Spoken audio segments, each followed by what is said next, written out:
2012 óta 500 000 forint kárérték alatt csak kísértékre elkövetett vétségért kell felelnie annak, akit vagyon elleni bűncselekmény elkövetésén érnek. Sokkal nehezebb a tolvajokat felelősségre vonni. 3 millió forint. Igen, kedves nézőink, jól hallották, 3 millió forint az értéke annak a kerékpárnak, amin éppen ülök. Egy felvidéki nézőnktől kaptuk kölcsön, aki, nem fogják elhinni, magyar. Egy ilyen drága versenykerékpár már eléri azt az értéket, amiért börtönbe lehet kerülni, különösen ha zártöréssel tulajdonítják el. Hogy mi kerül egy kerékpáron ennyibe? Az, amitől egy Ferrari is drágább, mint egy Zsiguli, s hogy hülye, aki ennyiért vesz kerékpárt, ez nem arra való, hogy kocsmába járjanak vele, hanem komoly sporteszköz. A Szopó Roller névre keresztelt csali kerékpárt egy októberi estén vetettük be a 7. kerületben Tigrissel együtt. Erre az akcióra elkísért bennünket az RTL 2 Forró nyomon című műsorának stábja is. Tigrist az Almási téren a játszótér szélénél helyeztük el, Szopó Rollert pedig a Klauzár térre vittük, ahol egy kocsmával szemben lakatoltuk a park kerítéséhez. Mindkét helyet rendőrségi térfigyelő kamera őrzi, ez azonban a tolvajokat nem tartja vissza semmitől. Mindkét helyről naponta tűnnek el kerékpárok.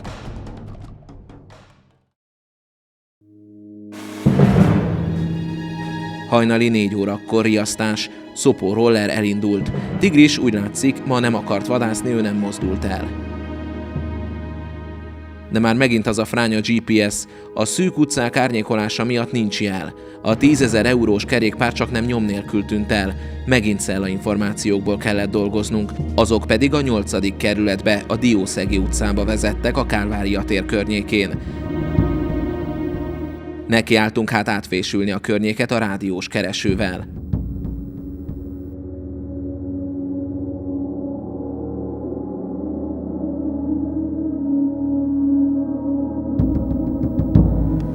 Emlékszel, az előző sorozatban abba a hentes boltba találtuk meg a tigrist? Most úgy látszik, a szomszéd volt. Ezúttal több szerencsénk volt, mint az Asztóriánál. Az egyik sarkon sikerült jeleket fogni. Valahol itt lesz a Szopó Roller. Szóval van jelünk, ráadásul irányjelet is kapunk, eléggé gyengén, de azért hát itt rámutat itt egy nagyon szép épületre. De akkor keressük talán meg. Keressük meg. Mit szólsz hozzá? Örülök neki most már itt 100 óra után.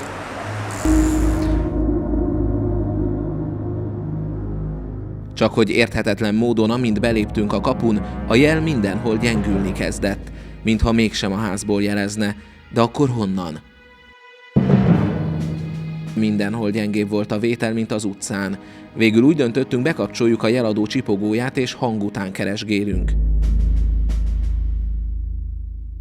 Mégsem a házból jött a jel, hanem a szemközti üres telekről.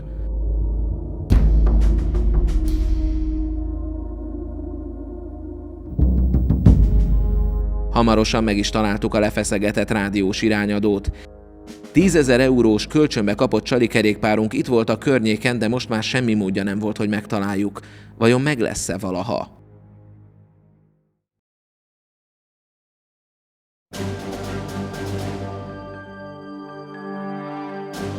A Spybike másnap dél körül ismét jelzett, és most már kaptunk GPS pozíciókat. Szopó Roller a Könyves Kálmán körúton haladt, valószínűleg egy autóban, ennél a kínai étteremnél állt meg. Körbejártuk az épületet, hát ha megpillantjuk valahol a kerékpárt. Egyikünk észre is vett valami gyanúsat egy autóban, amely épp akkor indult a parkolóból. Kerékpárt láttam a csomagtartóban, mint éppen itt álltunk a lottózónál. Le volt takarva a bicikli, szét volt szedve, valószínűleg az, amit keresünk, és arra indult el a fiatalember, hát most meg megnézzük. Egy bordó autó volt. Így van. Milyen típus volt? Fiat, nem? Fiat? Nem, Skoda favorit szerintem. Bordó Skoda favorit szerintem, nem? Az a kerékpár bizony valóban a Szopó Roller volt, mert hamarosan a Spybike is jelezte a mozgást, és megbízhatóan rajzolni kezdte a kocsi útvonalát. Autóval eredtünk mi is a nyomába.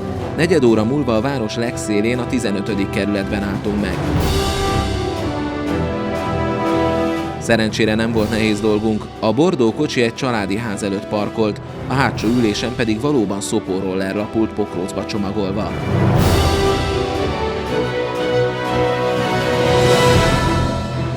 A helyzet a következő, hogy feltehetőleg elloptak egy 3 millió forintos biciklit, amiben jeladó van. Igen. Már most az innen ad jelet. Igen. És szeretnénk megnézni. Illetve körülnézni a házba. A hentesként dolgozó férfi elmondta, hogy a Petőfi csarnok melletti illegális piacon járt aznap, kerékpárt szeretett volna venni, de nem talált elég jót. Ekkor egy bidán felajánlotta neki, hogy menjenek el hozzá, mert otthon van egy eladó biciklije. Így is tettek, és a Diószegi utca közepén vásárolta meg szopórollert, miután 100 000-ről lealkutta 70 000-re. Persze mindezt jó hiszeműen. És nem tűnt föl, hogy ez jóval többet ér, mint 70 000? Hát 10-15 000 és van annyi biciklit. Hát igen, de ez azért egy full karbonvázas, nagyon spéci országúti bringa, ez nem volt feltűnő? Hogy ez valószínűleg lopott ennyiért? Tehát, mert ha azt mondta volna, hogy fél millió. Legyek? Nem nagyon értek hozzá. Ja. Egyelőre tehát csak egy gyanútlan alkalmi orgazdát fogtunk, aki alaposan felült a szopórollerre. Cselekménye 1-től 5 évig terjedő szabadságvesztéssel büntethető.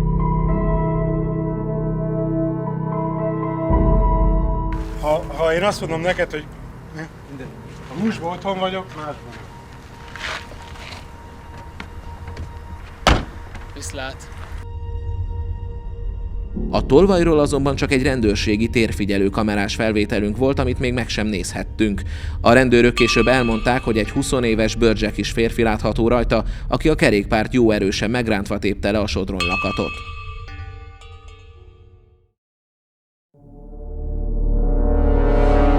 A tolvaj kergetők jelmondata azonban így hangzik: elfuthatsz, de el nem bújhatsz. Ez alól pedig ez a tolvaj sem lesz kivétel. Új csapdát állítottunk neki ugyanott, de ezúttal egy másik kerékpárral, és most saját kamerát is elhelyeztünk a közelben. Kedves nézőink, bemutatom nektek Laurát, az új csali kerékpárt, aki egyébként a kecskeméti csapat állományába fog rövidesen tartozni, de először még átesik élete nagy eseményén itt Budapesten, elveszíti a szüzességét. Laura egyébként Leiter Lauráról, alias Laura Lindről kapta a nevét, az első magyar pornósztárról, mert hasonlóan az eredeti Laurához, aki rámászik, baszhatja.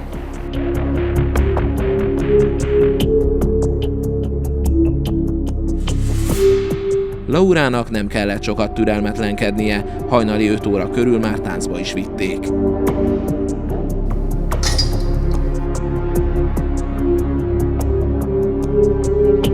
Ugyanaz a tolvaj. Ezúttal működött a GPS.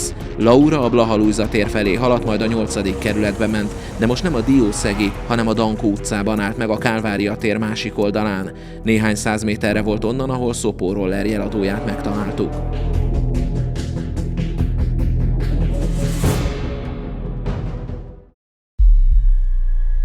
A feladat nem ígérkezett egyszerűnek. A jelzés a Dankó utca és a Magdolna utca közötti háztömb kellős közepéből jött, éppen onnan, ahol a házak összeérnek, tehát bármelyikben lehetett. A rádiós jeladót valószínűleg megint megtalálta a tolvaj, mert sehol sem fogtuk a jeleit, de erre számítottunk is. Elsőre úgy tűnt, hogy Laura ezen a hajléktalan szállón bújt el, ide azonban senki sem hozott be kerékpárt, és nem is engedné meg a személyzet.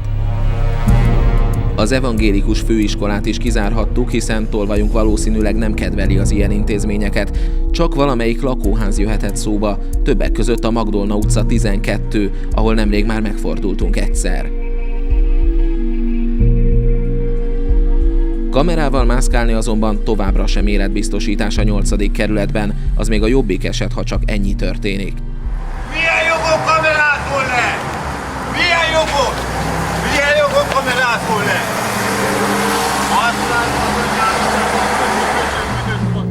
Szerencsére vannak szelídebben szülöttek is.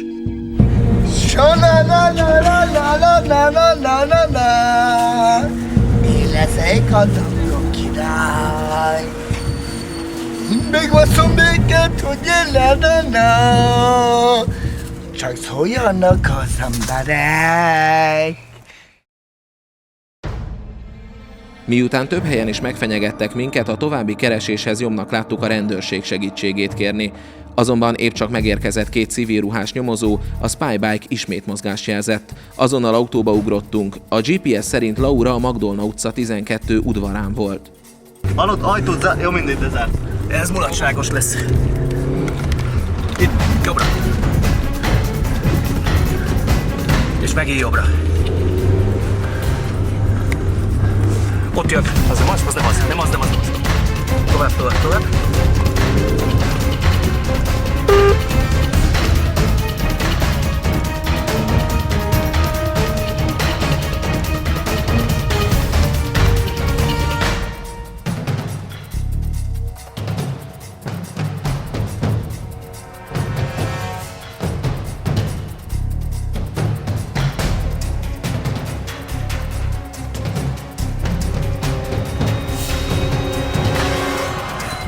Jó napot! Nincs csak milyen szép bicikli. Csókolja meg a falat, rendőrség. Ez beszoptad, barátom. Rendőrség. Személyigazolvány vágyom magának? Szia, Laura! Készszúróvány eszköz van magának? A gazember persze nem adta magát könnyedén, azt állította, hogy a kerékpár egy ismerőséé, aki tegnap vagy tegnap előtt kérte meg, hogy vigyék neki haza. Nem találkozott vele, csak oda volt készítve neki az udvar végébe. Sajnos az ismerőse nevét sem tudta. Én most reggel 9-kor érkeztem Pestre. Vagy 8-kor. És hová? Ide. A keletibe? Keletibe nem is jártam. Hogy jöttél Pestre? Mivel? Hernádon lakok, és onnan jöttem Pestre. De mivel? Busszal, metróval, villamossal? Kocsival. Úgy hoztak. Aha. Melyik Hernádon? Pest megyében Hernád-Dabas után 10 kilométer. Azt van a bejelentett lakcímű Zsakácfa utca 24 percén. És mi áradba itt Pesten? Szóltak, hogy jöjjünk. Följöttem, most mondták, hogy ezt figyelm haza. És mikor beszélték meg, hogy tegnap előtt is mondták. Igen. De a nyomozók hiába faggatták a csibészt, semmit nem volt hajlandó elmondani az ismerőséről, megmutatta azonban az autót, amivel el akarta szállítani a kerékpárt.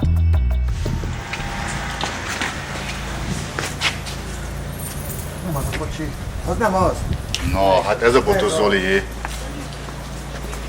Ez a kocsi Hernádi autó. Erre bólintottam rá. De ez az autó Hernádra való. De én ebben jöttem. Itt van az egész bagázs. Az a lényeg, hogy elég jó kell összeállni a kép, el kéne kezdeni dalolni, vagy elviszi maga az egész balhét, ugye, hogy van egyedül. De uram, megnézi a kamerás felvételt, én nem vagyok rajta. Nem érek, hogy maga nincs rajta. Semmi közöm a Csinálnak egy jó biciklopáshoz. orgazdát magából, akkor jó? Azt is ki lehet várni őrizetben, meg előzetben. Szóval te vezettél? Igen. Rendben. Vezetői engedélyed van? Ez a papír van nálam. Ennyi? A jogosítványomat most küldik föl, mert levitték a terautóval Szabolcs megyében. Nagyon jó. Csak egyet A kéne kamerán megvan, hogy egyet elismert, kéne hogy magának őrözdet. elmesélni. Ugye? Egyet kéne magának elmesélni. Maga fölmegyékedik 1 órával ezelőtt ebbe az épületbe. Vagy addig kiné volt? Mert 1 óra nem tartadik, hogy csak bementem az udvarra bicikliért, meg kijöttem. És nem volt az udvaron a bicikli. Jó, visszaülsz a kollégával a kocsiba, és átgondolod az életed értelmét. A jogosítvány nélküli vezetés elismerése már is egy 50 000-es bírságot eredményezett Bálintnak. Rövid gondolkodás után úgy döntött, mégis mond valamit. Elindultunk, hogy megmutassa, hol vette át a kerékpárt. Fiatal sráctól, de én nem tudom, Én tudom, melyik az a fiatal srác. én nem tudom melyikben lakik, nem, fogalmam. Megismered? Hát ha látnám, megismerném. Ha fiatal srácot keresünk, lehetséges, hogy azok egyike, akiket pár hónappal korábban kaptunk el ugyanebben a házban. A rendőrök benéztek a lakásokba, de most egy harmadik fiút találtak ott, de nem ő volt az, akit kerestünk. Végül sikerült átvágni a gordiuszi csomót, a bűnöző telefonjából kikeresték a ma reggel hívott számokat. Felálltunk az egész ház hosszában, és figyeltük, melyik lakásból halljuk a csöngést, és elő is került Bálint ismerőse, akinek nem tudta a nevét. Maga nem itt lakik, hanem eljön ide Csepelről, azért, hogy a maga testvére magát itt felvegye, hogy levigye magát. Nem a testvére van, így a Bálint. De így nem ismer maga senkit, akkor tudom megfogni az udvaron. Honnan jött ki? Én? Hát itt voltam bent a... Na, hol? Na, hogy is, Sanyinál. Milyen Sanyi. De azt nem tudom, milyen Sanyi, csak Hát akkor nézzük meg a lakást. Mindjárt megmondja a Csak Sanyi. telefon még marad nálam, mutassa meg a lakást, amelyben volt. beszéljük a Sanyival. Pakolj össze, persze. Magának mi a beceneve? Tütyi vagy a... Hogy hívják? Ő a Mi tütyi. Ő a tütyi? Maga a tütyi, igaz? Tütyő. Honnan? Én van. Jaj, az telefon. Így van. Hát persze, hát szítom, hogy merre Az van. a technika. Tütyi, azaz Botos Zoltán jól ismert bűnöző Cseperről. Övé volt a ház előtt parkoló BMW is. Állítólag egy birkavágásra jött ide a Magdolna utcába ennek a Sanyinak a lakására. Birkát azonban sem élő, sem levágott állapotban nem tudtak mutatni. Meséld el mindenkinek, hogy találkoztál Laurával. Aki ráül, az baszhatja. Egy szőke pesti szépség, aki amúgy Kecskeméten fog lakni rövidesen, de tett egy kört itt, hogy elveszítse a szüzességét. Nem találkoztál Laurával, biztos? Hát ki az? Ami csaj. De még milyen csaj? Hát ott baszni akartál, aztán rábasztál. Kollégina, Bécsi gyarmatban megy be az úr a kapitányság, meg igazolás is. Nem igaz, amit csinálnak az ember. Mindjárt jövök akkor. Ártatlan vagy? Hát mit csináltam? Loptam vagy raboltam maga szerint? Nem lehet az utcán menni?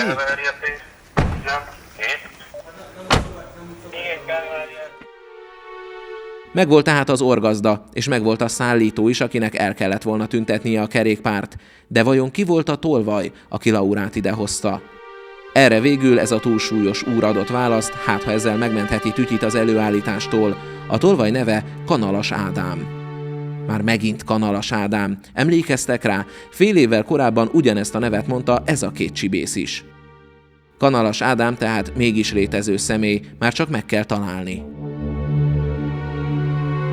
Az elfogott Tóth Bálintot és Botos Zoltánt átszállították a 7. kerületi kapitányságra, ahol rövid úton 72 órás őrizetbe vették őket.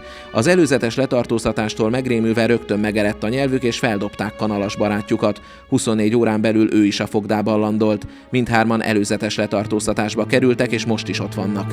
Kanalas Ádámot el is kísértük a bíróságra.